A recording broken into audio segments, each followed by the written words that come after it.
Morning, everyone. Hey, I just wanted to make a quick little audio about something I saw this weekend. I went on a trip to Sacramento with a friend to pick up my car, and on the way back, we happened to see that there was a Gordon Ramsay restaurant in Reno. So we were like, "Yeah, let's go, let's go." And that's the second time I've been to a Gordon Ramsay restaurant.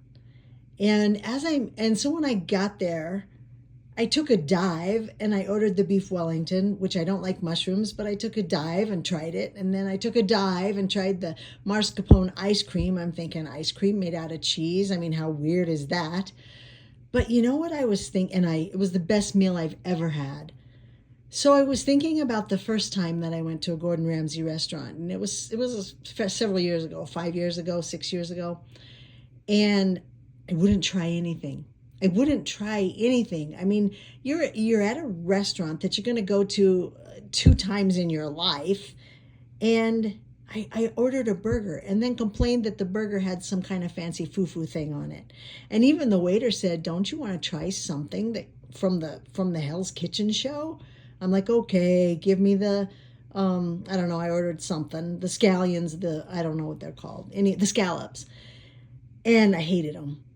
And so I had a burger and fries at a world famous restaurant whose signature dish is a beef Wellington. And I didn't have the palate for it. I just couldn't handle it. So this time I ordered the beef Wellington and I had his sticky toffee pudding, which are two of his signature dishes. And I realized as I'm leaving the restaurant, and I have my friend with me who taught me how to boil water, basically, um, and put out fires in the kitchen. I mean, she's taught me to be a bit of a foodie, and I realized my the difference between trip one to the Gordon Ramsay restaurant and trip two to the Gordon Ramsay restaurant. The first one, I was just getting started in the culinary world, which I'm barely got my toe in. So, but I don't know what other word to use besides the culinary world. And I wouldn't order anything. I wouldn't step out on a limb. I wouldn't be adventurous. And this time, and complained. I mean, the only thing I liked was well done, extremely well done hamburgers dipped in ketchup. I mean, really, there's no refined palate in that. And the second time, as I went to Gordon Ramsay's, I realized the difference. My palate had changed. My palate had changed to where I actually enjoyed the beef Wellington, and I hate mushrooms, and it has mushrooms wrapped around it. But it was so subtle and so wonderful. And the sticky toffee pudding, I mean, I like cake and I like toffee, but ice cream made out of cheese 5 years ago would have never been something that would have crossed my tongue. And it was the most luscious ice cream I've ever tasted. Now, this isn't just a food video. The point is the difference between visit one at Ramsay's restaurant and visit two at Ramsay's restaurant, and the difference of my taste buds and my palate. And there's only one reason they changed. It's because of a friend helping me and imparting to me change.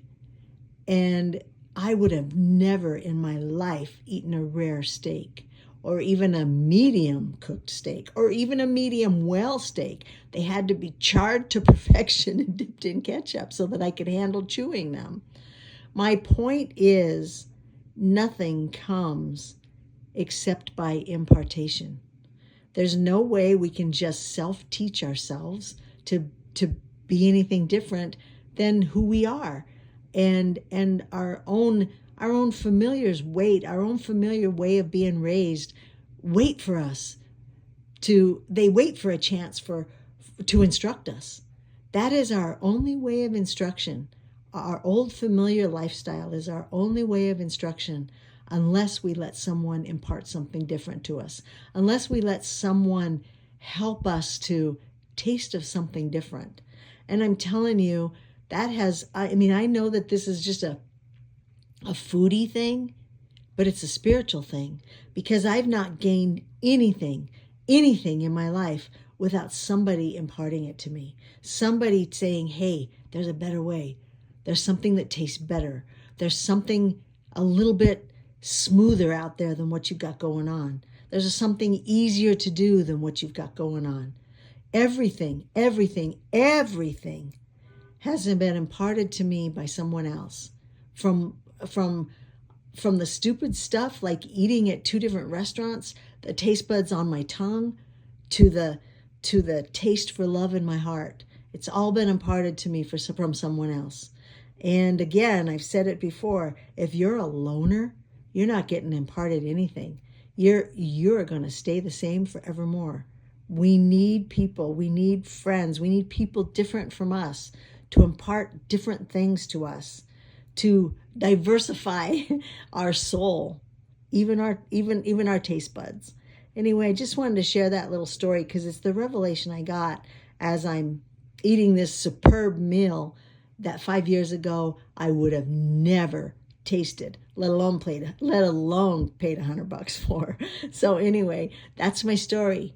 Get yourself some friends that are a little wiser than you, that love a little more than you, and listen to them. Listen to their wisdom. Let them impart their good gifts to you, because without it, you are forever going to just remain you.